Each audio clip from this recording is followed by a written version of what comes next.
My mother-in-law tried to poison me with dog food. Twice. And my husband? He just sat there and watched. The first time I saw Kai, he was holding a bottle of San Pellegrino in one hand and a chef's knife in the other, like he wasn't sure which one he trusted more. We were in the test kitchen of Nakamura and Associates, this gourmet grocery chain with a cult following on the West Coast. I'd joined 6 months earlier, and the VP himself, Hiroshi Nakamura, loved cooking for our media events. I was already chopping fennel when Kai appeared. Crooked smile, eyes that caught the kitchen light. "You mince like you mean it," he said. "Better than I flirt." I shot back without looking up. Hiroshi chuckled behind me. "Yuki's our rising star. Speak respectfully or she'll talk circles around you." Turns out Kai was his nephew. Marketing guy, technically, but Hiroshi dragged him to events whenever he needed extra hands. And those hands, they were magic in a kitchen. That night, after the last guest left and the lights dimmed to amber, Kai and I clinked glasses over leftover goat cheese tart. "You really love this, don't you?" he said, tilting his head. "What, tart?" "No. Feeding people. Making something that stops the mid-sentence." I hadn't realized it showed. "Yeah," I whispered. "I guess I do." 3 months later, we were dating. 6 months after that, engaged. A year total. And we were married in a small ceremony overlooking the Sound, Hiroshi giving a toast that made me cry into my Prosecco. At the reception, Kai leaned over. "You know what I'm looking forward to most?" I smiled. "What?" "You cooking for me every day for the rest of my life." "Good." I was stupidly happy. We got this sleek little condo in Fremont. Galley kitchen that I instantly made mine. Open shelves, copper pans, spices alphabetized. Kai joked it was more organized than the IRS. He devoured everything I made.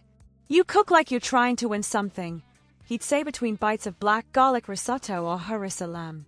He'd lick the plate, kiss my cheek, tell me he was the luckiest man alive. That lasted about 6 months. Until the call came. "She's been alone since Dad passed," Kai said, sitting on our bed, phone still warm in his hand. "Mom wants us to move in. Just for a while. Until she adjusts." "Adjusts?" I blinked. It's been almost 2 years. "She's lonely." I hesitated. We just got married. "She's family." I should have said no. Should have insisted that newlyweds deserve boundaries, space, time. But I didn't want to be that daughter-in-law, the one who takes him away. So I agreed. Akiko lived in this pristine craftsman in Magnolia. Perfect hedges, glass figurines on every shelf, not a single fingerprint on her stainless steel appliances. She greeted me with a smile that didn't touch her eyes. Had that smelled faintly of Chanel and control. "I've heard so much about you," she said, squeezing my arms like she was measuring muscle tone. "And your cooking. Kai says you're quite the chef." I laughed nervously. "Well, I love to feed people." "Wonderful," she said, still smiling. "I look forward to seeing what you can do." For the first few weeks, everything seemed fine. I worked remotely, handled cooking, and Akiko did laundry with military precision. Kai seemed relieved to be back in his childhood home. Then came the first jab. I made lemon chicken with couscous and roasted carrots. Simple but elegant. At dinner, Akiko took one bite, dabbed her lips, and said, "Well, that's zesty." I smiled. "Too much lemon." "It's just an unexpected choice." She set her fork down. "When I make chicken, it doesn't fight back." Kai laughed a little too loud. I watched him closely. He didn't defend me, but he didn't stop her either.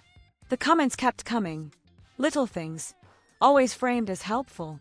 "You don't have to make everything from scratch, dear. No one expects gourmet on a Tuesday. Next time, try boiling the pasta before you toss it in the pan. My lasagna doesn't slouch like that in the middle. Must be your bakeware." I tried to laugh it off, but I was simmering inside. I told Kai gently at first. "She's undermining me." He frowned. "She's old school. It's not personal." "I think it is. She just doesn't know you yet." But that wasn't true. She did know me. She just didn't respect me. It all came to a boil on a rainy Thursday night. I'd spent hours braising short ribs in red wine. the entire kitchen perfumed with thyme and garlic. I plated them carefully over parmesan polenta with blistered green beans. We served. We raised our forks. Then Akiko sniffed. God, she said, wrinkling her nose. This smells like something you'd feed a dog. The words hung in the air like smoke. I froze. Kai's fork paused mid-E. He looked at me, then at his mother. Said nothing. Nothing. She pushed her plate away with 2 fingers. I can't. I'm sorry. It's just too heavy. I looked down at my dish. The one I'd carefully seasoned and coaxed into tenderness. I didn't cry. I didn't scream. I stood, cleared my plate, and walked out in silence. Behind me, I heard Kai chew slowly, deliberately. Like that made him neutral. I slept on the couch that night. Next morning, Akiko made toast and coffee like nothing happened. She offered me a slice, smiling sweetly. I didn't mean anything by it, she said. You're just so sensitive. I looked at her. Really looked. She wasn't trying to be helpful. She was competing. Every bite I made was a threat. Every compliment from Kai was a tiny victory she couldn't stand to lose. That was the moment something inside me crystallized. 1 week later, Kai came into our room with an idea. She's turning 60 next weekend, he said. I want to throw her a dinner party. Something nice, low-key. I raised an eyebrow. And you want me to cook? He nodded. She'll appreciate it. I smiled. Not the kind you give when you're excited. The kind you give when you're ready. The invitation was simple. Handwritten note on the counter. Dinner for Akiko. 60 years of grace. Saturday at 7. I spent the week preparing like it was war. Not dramatic poison in the soup war. Just precise, methodical, thoughtful planning. I pulled out my French culinary textbooks. Chose a menu that was refined but unassuming. I didn't want flair. I wanted excellence she couldn't refute. Thursday night, Kai found me stirring tomato confit for tartlets. You're going all out, he said, leaning against the doorway like he was afraid to enter the battlefield. Smells incredible. Thought I'd try something simple, I said lightly. Can't have her thinking I'm showing off. He didn't respond. Just watched me. Then, thanks for doing this. I know things have been tense. Tense, right. Saturday arrived with early spring sunset that made everything look sentimental. I'd set the table with eucalyptus garlands, antique plates, flickering candles. It looked beautiful. It looked worthy. The guests were family only. Kai's cousins, Hiroshi who'd flown back from Montreal, and Akiko herself, dressed in signature beige and pearls, surveying the table like it owed her money. Hiroshi hugged me at the door. You've outdone yourself already, he whispered. I plated each dish by hand. No commentary, just perfection. Roasted beet and chèvre tartlets. Saffron risotto with scallops. Finally, duck à l'orange with confit shallots and charred broccolini. Polite murmurs turned into surprised praise. Cousins asked for seconds. Hiroshi gave a silent thumbs up. Akiko stared at her plate like it had personally offended her. Then she turned to me and smiled. Not kindness. Cruelty with lipstick. I have to say, she announced loud enough for the table to quiet. This smells familiar. Almost like that can dog food my neighbor buys. Fancy label. Still garbage inside. I didn't flinch. I didn't speak. Across the table, Hiroshi's fork stopped mid-cut. Kai cleared his throat. Mom. No, I'm just saying it's impressive how Yuki manages to dress up mediocrity in such lovely presentation. I took a sip of wine. I appreciate your feedback, as always. She blinked. That wasn't the reaction she wanted. The room stayed silent. Then Hiroshi smiled. But it was the kind that didn't reach his eyes. Actually, Akiko, he said, setting his fork down. Funny you say that. He looked around the table. I made this meal. Everyone turned. Sorry. Akiko asked, her voice going tight. I made it, Hiroshi repeated calmly. Every dish.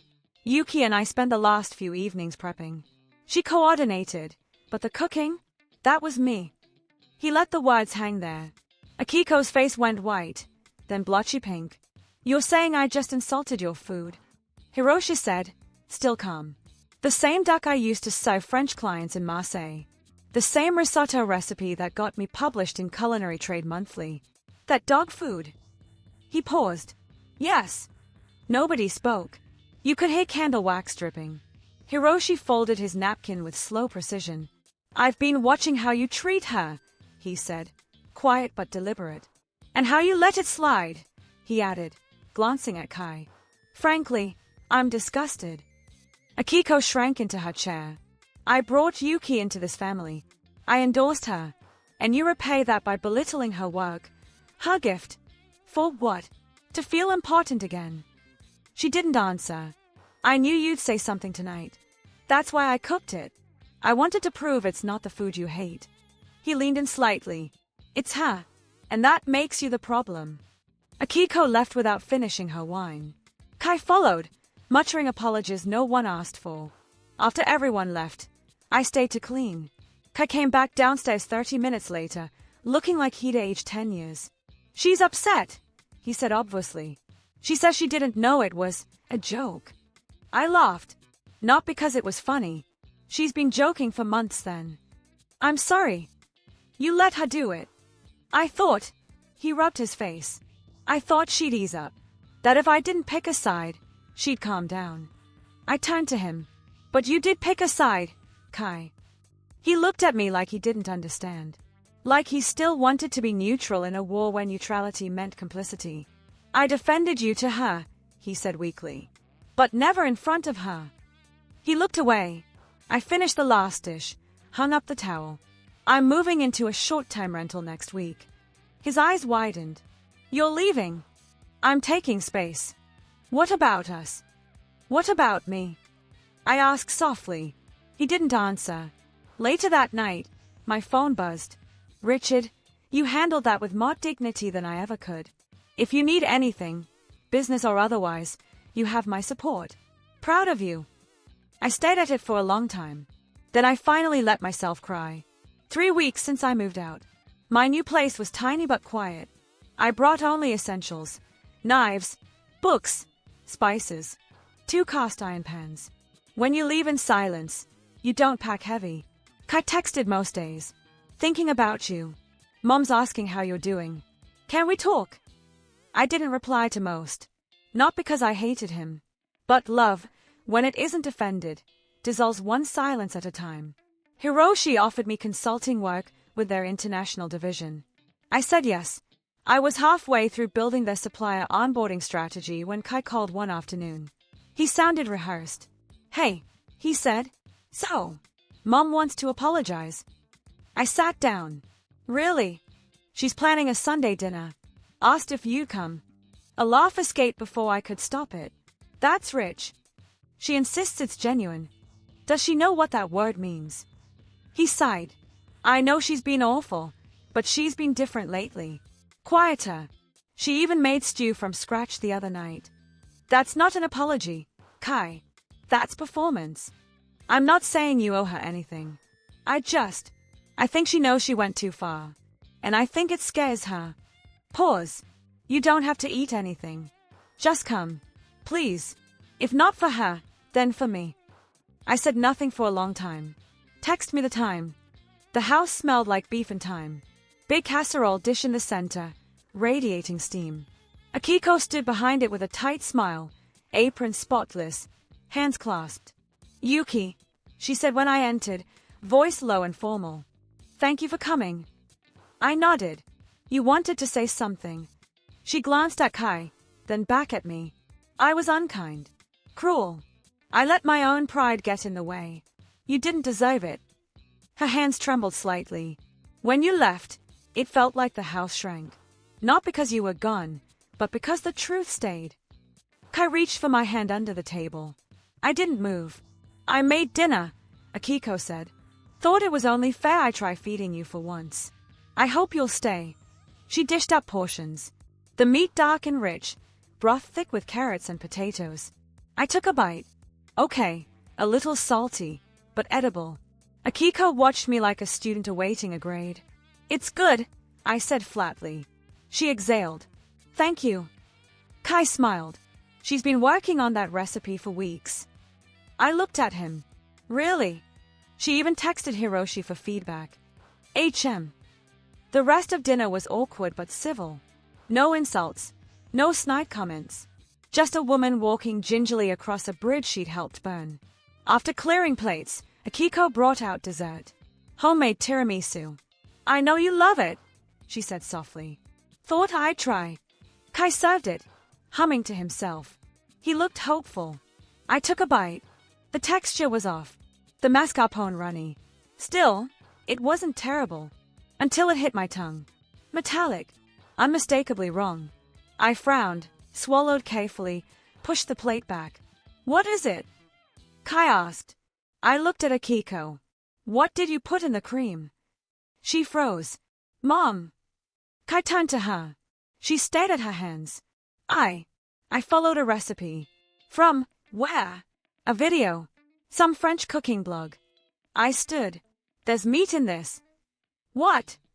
Kai said. I looked at him. Raw liver. Or bone meal. Something protein-rich and not remotely sweet. Don't be ridiculous, Akiko began. I walked to the fridge, opened the trash bin next to it. Sitting right on top, a discarded aluminum pouch.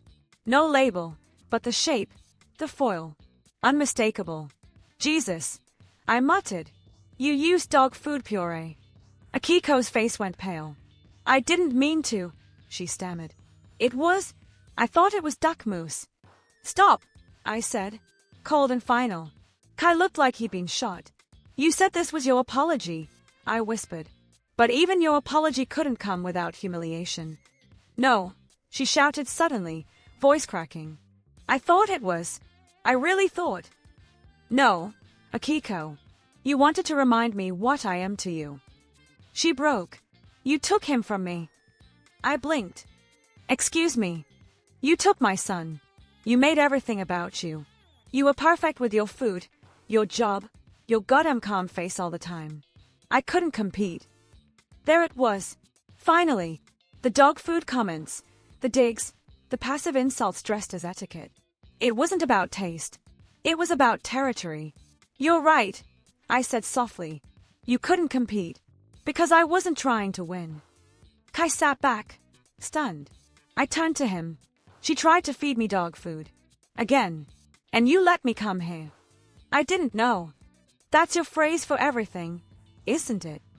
He looked broken. Please don't go. But I was already at the door. I moved out of the city a month later. Took full-time consulting with Hiroshi. He connected me with a culinary incubator in Portland. They gave me small space for testing recipes and pop-up dinners. I called it Backbone. Because that's what it took to survive in kitchens and families like his. We opened quietly. No grand marketing. Just word of mouth. People came. Stayed. Came back. One night, months later, I stepped into the back room after service and found Hiroshi waiting with wine. She tried to book a reservation under another name, he said. I declined. I laughed. Good call. She wanted me to tell you she's in therapy now. She's trying. Trying what? Not to poison dessert. He grinned. That, presumably. I sat beside him. I don't hate her. I just can't live next to rot and pretend it's soil. He raised his glass. To boundaries. We clinked. Kai sent a letter once. Not an email. A real one. Handwritten. He apologized. Said he understood now. Said watching me walk away was the only thing that finally made him listen to how silent he'd become. He said he hoped I was happy. I didn't reply. Some things are better left unsalted.